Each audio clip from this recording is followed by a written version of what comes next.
Hello, this is Eldoric The Guardian Tank, here with a brief tutorial on how to tank with a bear at level 85. So let's go through a few of the abilities that you will need to use while tanking. First is Mangle, pretty much your primary threat move. Kind of like Shield Slam for a warrior, you could be using a lot, and Berserk is based around. Now, Maul, it's your rage dump. It always costs 3 rage, but it's off the global cooldown because you can use it whenever you have it. Lacerate is very important. It's basically a dot that puts threat on your opponent, and it can stack up to 3 times. And later on when we go over Pummel, you'll see that you consume those lacerates to get a buff to your crit, which feeds back into your Savage Defense, which increases your survivability. Kind of roundabout way of making offensive stats a little bit better. But Lacerate, you're going to be applying it a whole lot and building those stacks. Next, you got Feral Fire for Feral, and Fairy Fire, and that's your ranged ability. Does a little bit of damage, but the main thing it does is it debuffs your opponent like Devastate, creating the Sunder Armor effect that reduces the armor at 3 stacks by 12%. So big boost to your melee DPS, and they'll really like to see that. Only you and warriors really can do that, and rogues if they ever feel like it. Next, you got Feral Charge. Basic charge ability. Root does not interrupt casting, but is on a reasonable cooldown, so you'll be able to use it quite a bit. A primary move for the mobility of the bear tank. Next, you have Bash. Pretty much a standard stun. You'll be using that. Great on casters if you want to limit their damage. Now, Pulverize. This is what we're talking about with Lacerate before. Now, you'll be building up those stacks. You'll pulverize when you hit 3, and then you'll rebuild them back up, trying to main your Lacerate stacks, because you want the periodic damage from Lacerate to proc your Berserk ability, which gives you a free Mangle. But you want to keep this up because the more you crit, the more likely you are to get that very delicious Savage Defense shield that will go around you. So it kind of feeds back, and it feeds back into your offense. I like it. Kind of cool. Kind of makes the bear rotation, which only hinders on a few moves, a little bit more interesting. Next, we have Swipe. Hits everything around you for a flat amount of damage. Pretty standard ability, easy to understand, short cooldown. Thrash, twice as long as cooldown. It's a 6-second cooldown compared to Swipe's 3 seconds, but places a small dot, which is handy and good, and you'll probably like it. So you have that there. Next one I like, some people don't, is Stampeding Roar. Increases your run speed quite a bit for a good duration. Now I use this anytime I need to move anywhere quickly or the group needs to get moving along. Is it as useful as like a raid wall ability? No. But it is a useful ability. Don't forget you have it, and don't be afraid to use it. Next is Bark Skin. Your small cooldown, standard 20% damage reduction for the bear. Pretty easy to understand. Next, you have your Demoralizing Roar, which you're going to be using. Like the warriors, it affects everything around it. So it goes an AP buff, debuff to everything. So you want to use that. Frenzy Regeneration increases your health by 15%, and healing done to you by 30% if you have a glyph. And I highly suggest you go ahead and get that glyph. If not, it's just going to take rage and heal you for the amount of rage that you have kind of ticking in, kind of like a hot. But trust me, if you're using a cooldown, you're going to be getting big heals probably in fight. You're going to want to have that. The 15% will keep you alive. Next one, we have Berserk. It's a pretty good ability. It will allow you to hit up to 3 targets with your Mangle as long as you have range with no cooldown. So very good in AoE or when you pop Heroism, Bloodlust, and it's what allows you to get those free Mangles off a Lacerate tick. So you always want to have Lacerate up so you can get that. Survival Instinct, 50% damage reduction, pretty good. And Rage, generates rage up front and then over time and increases your damage.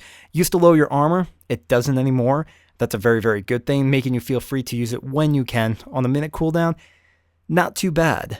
Not only do you generate it immediately, you'll generate a few ticks of rage for about 10 seconds, so you won't lose rage for why this is up.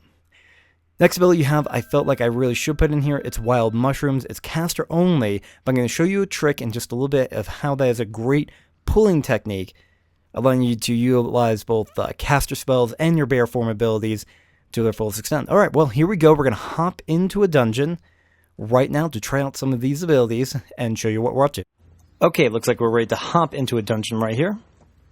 And we're going to Vertex Pinnacle. Pick this one for a reason. You know, you're a bear tank, but you're also a druid. And you can't forget that you have druid abilities. Now, it's a bit of a pain in the tail to shift out, and it's the mark of a really great bear tank. When you know when to shift, to get access to those other abilities that you need, and to do it safely. for you and for the rest of the group. And I'm going to show you something right up here real quickly that will help you overcome one of the main shortcomings of a bear tank. You know, not having a range silence could sometimes be a real kick in the tail. But luckily, we can overcome. So what I'm going to do is, if you look here, you have 2 melee mobs, 3 really, and then 2 caster mobs. So what I'm going to do is I'm actually going to lay down the exploding mushrooms trick underneath these guys right here. You could put 3 down. I'm going to put 2 away from the one that is primary to me. So what is about to happen is, when I hit this, I shift, but now I got threat on these guys. So instead of going after the healer, while I have to work at gathering them all up, bringing them all over, I have nice solid threat. They're not going to go after the healer. They're going to stick on me, and I'm going to have nothing to worry about. So by using the full repertoire of my abilities here, I've actually gained an advantage that could be easily overlooked if you just stay in bear form, particularly when you start the pulls. Now, there's other tricks you could do, of course, like throwing a few heals on yourself. Your heals are kind of weak, but, it's there. So there we go. Nice little trick for you, and that is a bit of a pro move for a bear tank. Now, we're going to finish up these mobs right here. Pretty easy. Let's hammer on through to this next batch. Now, again, I'm in pretty much epic level gear. This is a regular. Not going to have too much worries here, but just showing you the general techniques here. Now, 2 mobs, I'm going to go through my AoE abilities quickly. And I'm going to try to continue to main that. But if you look, I am working on lacerates here. And I'm about to hit 3 stacks. I wasn't quick enough. But I want to get the pulverized buff, if I can manage it. And you may have to go with 1 stack or maybe only 2. And if you can get 3, that's all the better. But it really depends on how much you're fighting, how long it's going to take down. But pretty basic, pretty simple stuff. We're having no worries with any of these guys. Now, I'm not even going to bother to mark. Just going to hammer through, give you an idea of what I'm doing. Now, of course, I am using Swipe and Thrash every opportunity I get. I'm applying Demoralizing Roar when applicable. Little thing is, you're going to want to switch between these guys, because Infective Wounds, which is the attack speed slow, only comes off of single target moves. Unless you have Maul Glyphed, then it hits 2, but you still want to make sure you can spread that sucker around as much as you can. And going to Pulverize. Now you can see Berserk proccing right there. What that does is, when your lacerate ticks occur, you have a chance to proc a free Mangle. It resets the cooldown, and it costs no rage. So the trick is, you build up the 3 lacerates, and then you immediately want to apply another lacerate after you pulverize. So you can kind of keep the uptime of, or the likelihood of getting one of those Berserk procs as high as you can. Okay, we got 1 person MIA offline, but, we're going to go ahead and do this anyway. So let's get in there.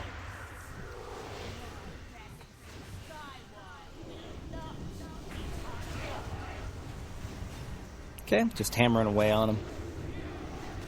Showing him who's boss. Maintain my stacks.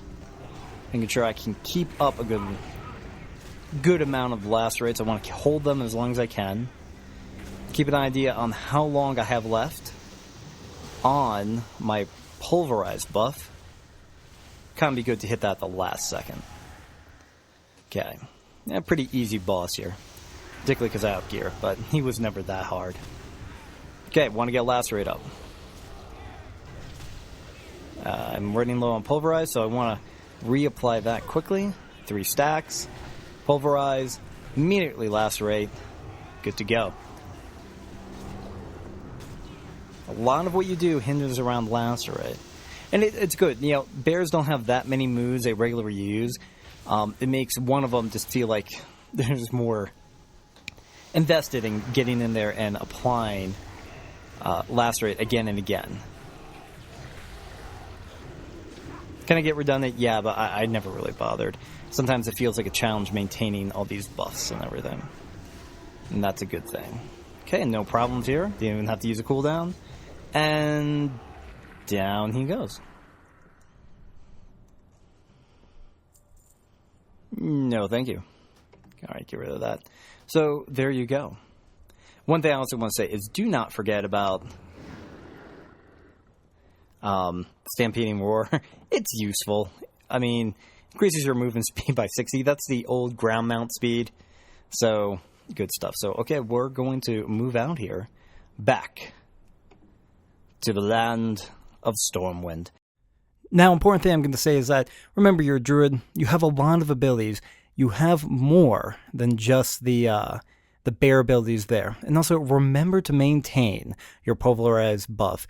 Building up those lacerate stacks and using them properly is really good for your survivability. So you want to make sure you're doing that at all times. Well, that's about it. If you want to know more, you can check out the Guardian Tank podcast, available on iTunes. Until next time, this is Eldoric, the Guardian Tank, and keep your threat high.